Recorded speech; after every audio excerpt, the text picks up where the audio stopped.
আসসালামু আলাইকুম ভিউয়ার, সবাই কেমন আছেন? চলে আসলাম আইটি ভ্যালির নতুন আরো একটি ল্যাপটপের ভিডিও নিয়ে। আজকের ভিডিওতে আমরা 14 জেনারেশন এবং 15 জেনারেশন দুইটা ল্যাপটপ দেখাবো।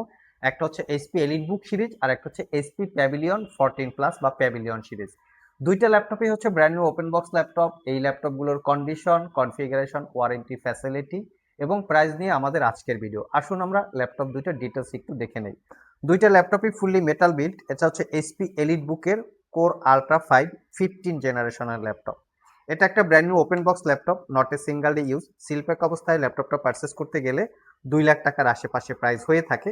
আমি মডেল এবং কনফিগারেশন দুইটাই বলে দিচ্ছি, প্রয়োজনে আপনারা গুগলে চেক করে নেবেন। এটার মডেল হচ্ছে এইচপি এলিটবুক। আমি একটু ভিতর থেকে দেখাই, তাহলে মনে হয় দেখতে সুবিধা হবে। এটা হচ্ছে ভিতরের কনফিগারেশন এবং মডেল। তো এই মডেলটা গুগলে সার্চ করে একদম কনফিগারেশনটা মিলিয়ে নেবেন। এইচপি এলিটবুক 6G1i, এটা হচ্ছে ল্যাপটপের এক্স্যাক্টলি মডেল। 14 ইঞ্চি মিনস হচ্ছে এটা 14 ইঞ্চি ডিসপ্লে। আর এটা হচ্ছে এআইপিসি, দেখতেই পাচ্ছেন নোটবুক এআইপিসি কিন্তু এটা। তো আসুন আমরা একটু কনফিগারেশনটা দেখি। এটা হচ্ছে কোর আলট্রা 5 প্রসেসর, যেটা হচ্ছে 2 সিরিজের প্রসেসর, যেটাকে আমরা বলি সাধারণত 15 জেনারেশন, মানে 15 জেনারেশন। আলট্রা 5 235U, এখান থেকে 1 যদি হইতো তাহলে 14 জেনারেশন ইকুইভ্যালেন্ট। এটাতে 12 core 14 thread, 23 MB cache memory, base speed 2 gigahertz থেকে, turbo boost technology 5 point something. 16 GB RAM পাবেন DDR5 এর 5600 বাসের, এখানে র্যাম আপগ্রেড করতে পারবেন। তার সাথে 1 টেরাবাইট এসএসডি আছে, যেটা স্যামসাং ব্র্যান্ডের M.2 NVMe Gen 4 এর এসএসডি। ওয়াইফাই 7 আছে, একদম লেটেস্ট ওয়াইফাই। আর তার সাথে আছে এনপিইউ, যেটাকে আমরা বলি নিউরাল প্রসেসিং ইউনিট। বেসিক্যালি এই ল্যাপটপটা হচ্ছে এআই ল্যাপটপ, সেজন্য কিন্তু এখানে ডেডিকেটেড এআই চিপ দেওয়া আছে। আর জিপিইউ হিসেবে আছে ইন্টেলের শেয়ার জিপিইউ, যেটা 8.8 জিবি। আর এর সাথে ডেডিকেটেড কোপাইলট বাটন আছে, যেটা দিয়ে এআই চিপ এবং ডেডিকেটেড কোপাইলট বাটন দুইটার সংমিশ্রণে আপনি এআই এর সমস্ত ধরনের কাজকর্ম করতে পারবেন, যেহেতু এটা এআই পিসি।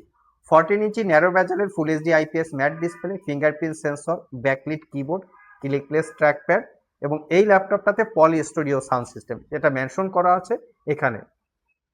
Type C charging, original Windows 11 life time licence copy, fully 1 বছরের রিপ্লেসমেন্ট ওয়ারেন্টি এবং 5 বছরের সার্ভিস ওয়ারেন্টি দিয়ে আইটি ভ্যালি সব থেকে এই এআই পিসিটা পারচেস করতে পারবেন অনলি 1,25,000 টাকা। এর সাথে আমরা রেখেছি এসপি প্যাভিলিয়ন 14 প্লাস। এটার কনফিগারেশনটা আরো চমৎকার, বাট এটা কনফিগারেশনের চেয়ে ল্যাপটপটা দেখতে খুবই ইউনিক এবং খুবই প্রিমিয়াম। আর বিল্ড কোয়ালিটিটাও অসাধারণ। এই ল্যাপটপটাও ফুললি মেটাল বিল্ড। এটা হচ্ছে কোর আলট্রা 5 এইচ ক্যাটাগরির প্রসেসর। এই প্রসেসরের মডেল হচ্ছে, এটা হচ্ছে প্রসেসরের মডেল 125H।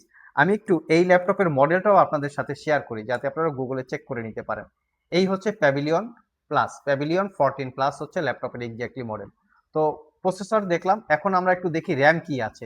এখানে পাচ্ছেন 32 জিবি র্যাম DDR5 এর 4267 বাসের। তার সাথে আছে ইন্টেলের 512 জিবি এসএসডি, যেটা M.2 NVMe Gen 4 এর এসএসডি। চাইলে কিন্তু শুধু এসএসডিটা আপগ্রেড করতে পারবেন, র্যামটা মাদারবোর্ডের সাথে ফিক্স করা থাকে। ওয়াইফাই 6E আছে, এটাতেও NPU dedicated neural processing unit chip আছে। তার সাথে ইন্টেলের আর্ক জিপিইউ আছে, যেটা 18 জিবি ক্যাপাসিটির। আর এটাতেও আপনারা এআই এর সমস্ত ধরনের কাজ করতে পারবেন। Evo edition processor, Poly Studio sound system, 85% coverage, backlit keyboard, clickless trackpad, privacy web camera, face ID camera সহ, টাইপ সি চার্জিং সহ সব ধরনের পোর্টস অ্যান্ড ফ্যাসিলিটিস অ্যাভেলেবেল আছে। প্যাভিলিয়ন ব্র্যান্ডিং করা আছে, কন্ডিশন একদমই নিট অ্যান্ড ক্লিন। আর এটা purchase করতে পারবেন 1 বছরের রিপ্লেসমেন্ট ওয়ারেন্টি, 5 বছরের সার্ভিস ওয়ারেন্টি দিয়ে অনলি 1,15,000 টাকা। সো ভিউয়ার্স, এই ছিল আমাদের আজকের ভিডিও। যারা স্পেশালি 14 জেন এবং 15 জেনারেশনের একটা ভালো কনফিগারেশনের ল্যাপটপ পারচেস করতে চান, তাদের জন্য এই দুইটা ল্যাপটপই একদম বেস্ট চয়েস হতে পারে। 1 লাখ টাকা আশেপাশে যাদের বাজেট, পারচেস করতে চাইলে চলে আসতে পারেন আমাদের আইটি ভ্যালি শপে। ঢাকা মিরপুর শেওড়াপাড়া মেট্রো স্টেশনের নিচে। সপ্তাহে 7 দিনই খোলা থাকে, সকাল 10টা থেকে রাত 10টা পর্যন্ত। আবার দেখা হবে নতুন কোনো ভিডিও নিয়ে। সে পর্যন্ত সবাই ভালো থাকুন, সবাই সুস্থ থাকুন। সবাইকে আসসালামু আলাইকুম রহমতুল্লাহ।